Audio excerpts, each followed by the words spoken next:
So recently I had to untransform the 90 GT, which was going to be my daily driver for this year because, well, somebody bought it. And, you know, I had to raise it up, change the wheels, change the wing, do all of these things. Well, now I get to focus on what will be my next daily driver, which is my old 1991 DECH Coupe. And you can see laying on the ground underneath it are a bunch of transformational goodies. And I am so excited to get these things on. I've actually been wanting to get them on sooner, but I've just been so busy with everything else, I haven't had the chance. So what we have here is, first off, a full Raceland coilover kit. Now this is a more cheaper, affordable kit on the market. And if you've seen my video on the Stalker Vert that me and Mr. Notorious did last year, 2 years ago. COVID just kind of makes you forget that a whole year existed. It's crazy how it does that. So pretty much 2 years ago, we put Raceland fronts in the Stalker Vert, had them cranked all the way down, and I was pretty impressed with the ride. So I managed to pick up a full set of front and rears, and I'm going to stick them in this car. On top of that, the passenger front brake line, or brake caliper, sorry, was leaking. So when I got the car home after picking it up, noticed that the brake light came on, and I checked the fluid in the reservoir, and sure enough, it was low. And you can actually see here where the fluid has been eating away the paint on the caliper. So brakes are going to get changed, and some new braided lines are going to get installed as well. But the super cool thing about the brakes that I'm going to put on this car, they're actually a super rare DECH braking system, which was designed by Derek Hansen himself, and actually has floating rotors. And you can see the DECH word in this bracket, DBOSS down in there, and what these brakes are actually, these are actually Corvette brakes. So a pretty cool design that was done by DECH way back in the day. You cannot get these anymore. And I'm fortunate enough to have this set, and the set is going to go onto this car. Finally, I have a DECH panhard bar, which is super rare as well. So that's going to be going on the rear. The car already has a DECH G-load brace up front, and I'm actually going to be bolting on these grabbers, which are shiny new. And so these go on the rear diff. I'll explain those later. And this is where your lower control arm mounts to, which we have a set of, well, new to me, used lower control arms in red, which should match everything quite nicely underneath this car. Here's our braided brake lines. So should be a cool little transformation here. The other most important part about this transformation is actually sitting underneath this Continental tire bag. So new wheels and tires.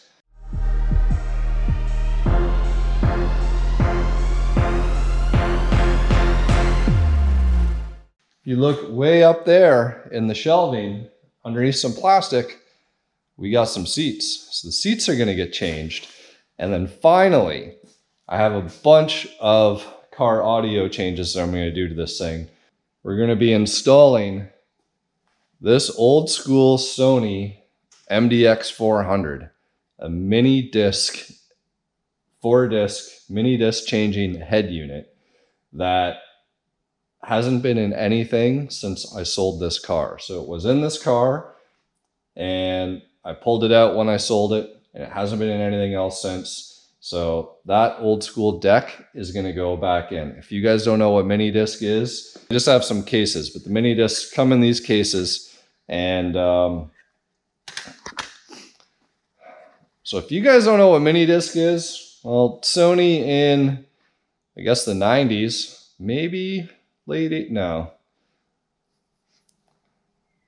So if you guys don't know what mini disc is, well, this is something Sony invented back in the 90s.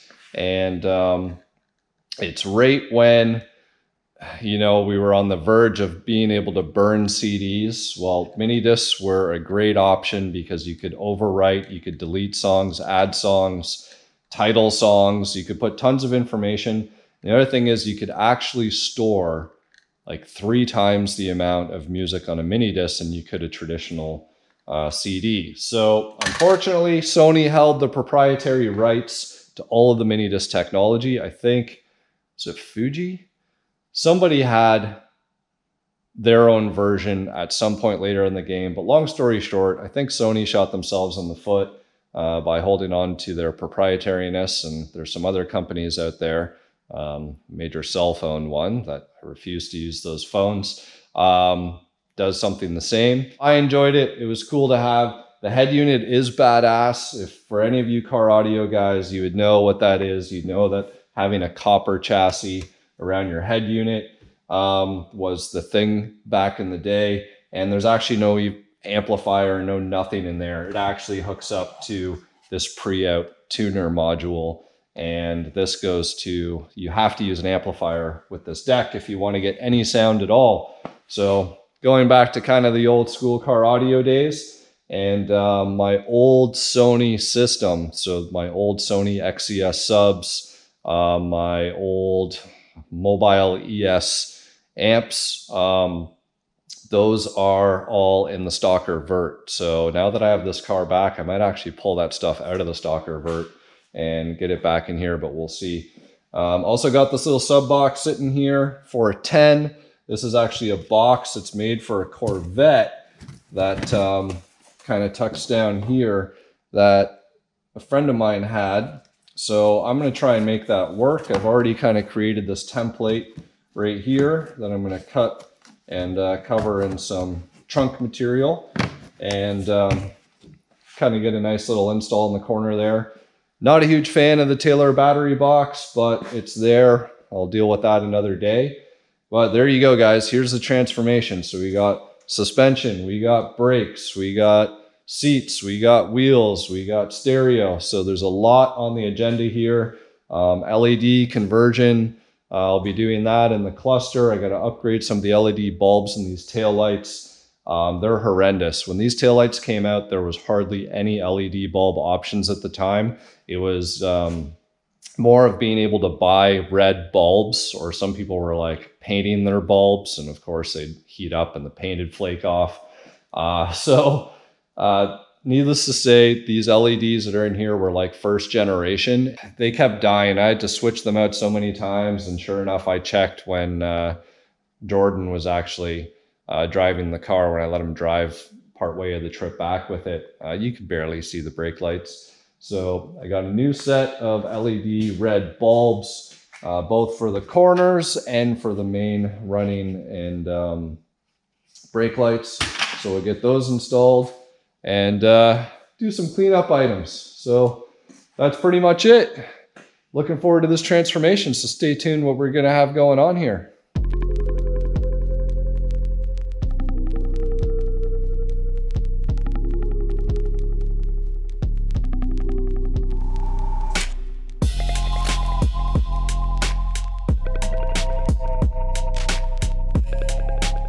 Guys, so here's the modified OG foxbody spindle that's been modified to accommodate this DECH bracket here that will be used for our floating rotor and Corvette brake setup. So it's a pretty neat piece, custom bracket that's designed here that you can see it's all been machined and bolted on through the backside.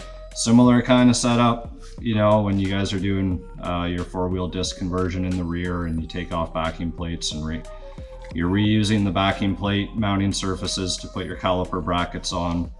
It's kind of the same principle here, with the exception, instead of a rotor, there's this hub, which is actually a rotor that's been machined down, and I forget what rotor that they used. So it's just got kind of a very interesting combination of things that DECH used back in the day to be able to come up with these crazy upgrades. So bolt this on in our ball joint and tie rod, and then start mocking up the rest of the brake stuff and see how it fits. It's the first time I'm actually installing or even touching some OG original DECH brakes, so it's pretty exciting.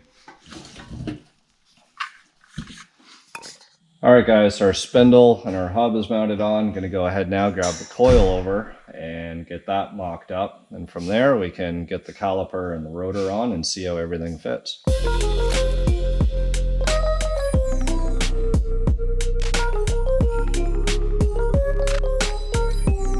Got the coilover with the caster camber set up. So this is all of the Raceland provided components on the top here, with the exception of these scuff plates. I had these off another car, so I figured I would rock them and kind of cover up some of the top of the shock towers. Reason being that when I painted this car back in the day, I masked around those. Despite having painted everywhere in the engine bay, those got masked off. So that'll kind of cover that up, make things look a little cleaner.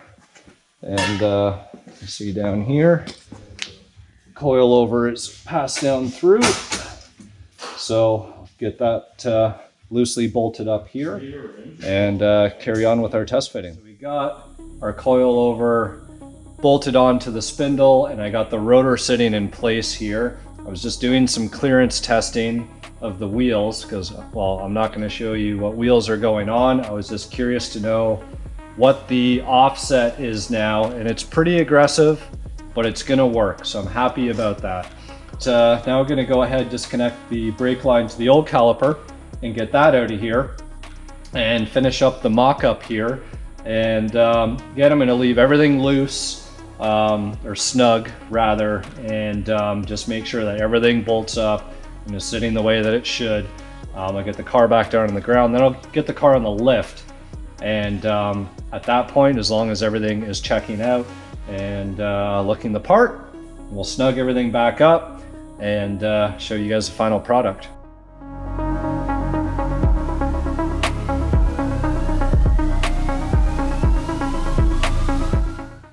Calipers on, managed to get the braided line to work as well. Just need to make sure, gonna turn the wheel knuckle to knuckle and make sure that there's more than enough slack in the line.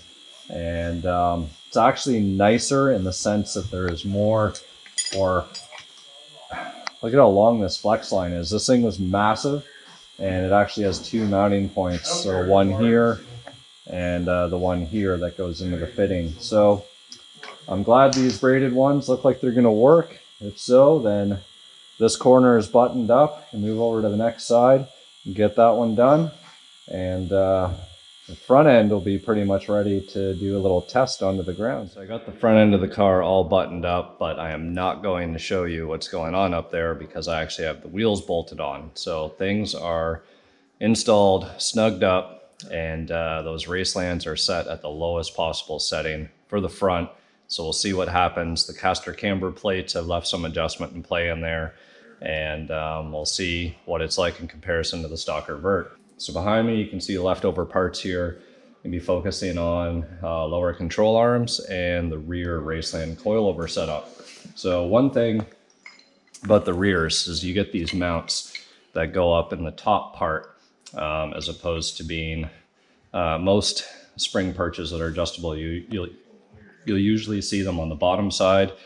In this case, they're actually on the top. So what I'm going to do for extra lowness is typically this gasket goes in between this perch and the body of the car, similarly to what you would have with a coil spring sitting on that. So this guy isn't going to get installed.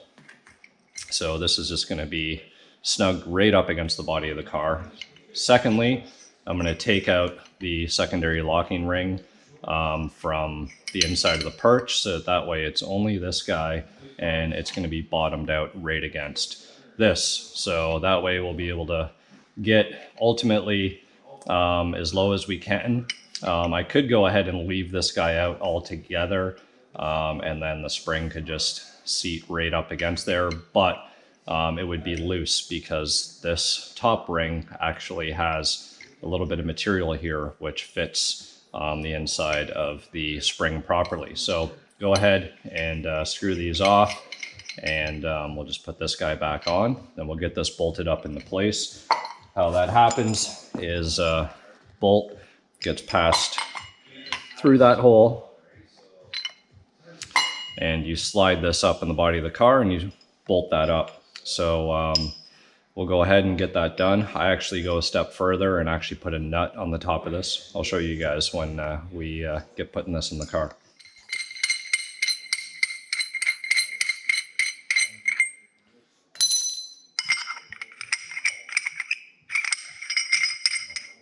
All right, so this guy's gonna go like this. Again, no rubber gasket here. We're gonna pass this guy through the top, like that.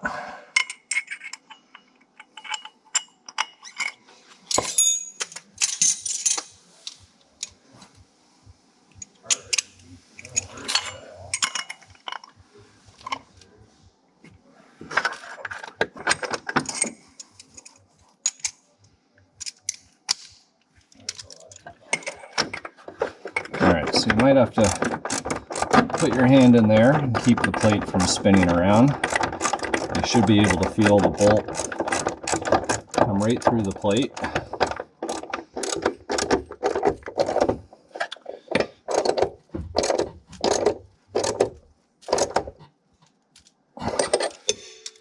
All right, so snug that down so you can actually sneak a nut on. And if you put that rubber gasket in, you wouldn't be able to do this.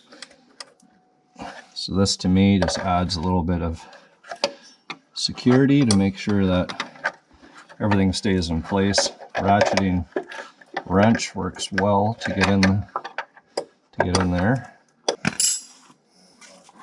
All right guys, so there is the upper install. The lower is going to be super easy. It's really just the little perch, which is on an angle that'll sit on top of the lower control arms. Now I got to try and wrestle these lower control arms out of here, and these bolts are stuck. So got the nut off, sprayed a bunch of penetrating oil in there, and we'll see if we can break it free.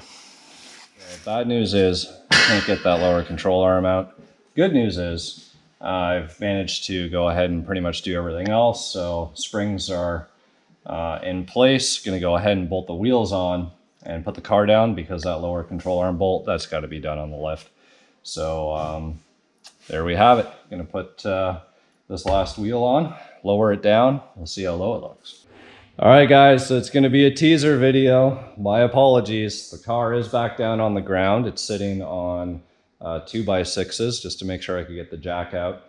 All I can say is that I'm actually very surprised on how low I managed to get the back. I'd never used Raceland's rear setup before, only tried out their front. And for some reason, the front isn't as low as I managed to get the stalker vert. So you have to check some stuff out up there, see what I did, and make sure everything's okay. I need to remember, if I did end up removing the helper spring on the stalker vert, or if I left it in, if I removed it, that would definitely make an impact here. Needless to say, the front isn't as low as the rear right now. So not going to show you guys what's going on yet. I want to get those control arms sorted. When the car's up in the air, then I can also get that panhard bar installed. And I'll reveal what the car looks like from the outside in the next video, so you guys don't have to worry about that. But once this stuff is tidied up, then we can move on to the seats and the stereo stuff. So looking forward to it. Nice way to close out a Friday afternoon here. And stick around guys, because this one's going to be super exciting. Still got project tax return to finish up, and got another car coming. Fingers crossed that next week I'll be dropping a little preview of something else I got in the pipeline. So all I can tell you is, yep, it's another coupe.